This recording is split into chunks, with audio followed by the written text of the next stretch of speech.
ओबीसीचा महामोर्चा निघालेला आहे। कराळे गुरुजी म्हणून फेमस असलेले कराळे गुरुजी सुद्धा यामध्ये सहभागी झालेले आहेत। काय सांगाल ओबीसीच्या मागण्यांसाठी मोर्चा होता? जो काळा GR निघाला आहे त्याच्या विरोधात आमचं हे आंदोलन जे आहे आज इथं आहे तयार झालं आहे। इथं 54% ओबीसी आहे आणि त्यांना 27% आरक्षण आहे।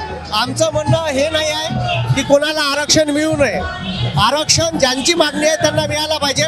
आमची एकमेव मागणी आहे की आमची जातीनिहाय जनगणना करा आणि जातीनिहाय जनगणना करून आमचा वाटा जेवढा आहे तेवढा आम्हाला द्या।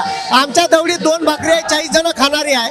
त्याच्यात देवेंद्र फडणवीसचं सरकार मराठा ओबीसी मध्ये भांडण लावत आहे। मराठा समाजाला जर ओबीसी टाकलं तर त्यांचं EWS आरक्षण खतम होईल आणि EWS हा जो काही प्रवर्ग आहे हा फक्त या महाराष्ट्रात ब्राह्मणांसाठी खुला होईल।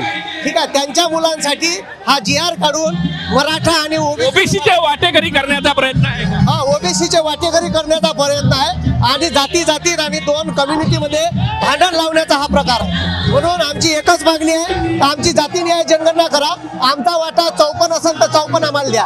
हे 3% आहे त्याला 3 द्या, आमचं काही म्हणणं नाही। जातीनिहाय जनगणना करा अशी मागणी जी आहे कराळे गुरुजी यांनी केलेली आहे। आता isakal.com आहे देशातील नंबर 1 ची मराठी न्यूज वेबसाईट। प्रत्येक अपडेटसाठी isakal.com ला नक्की भेट द्या।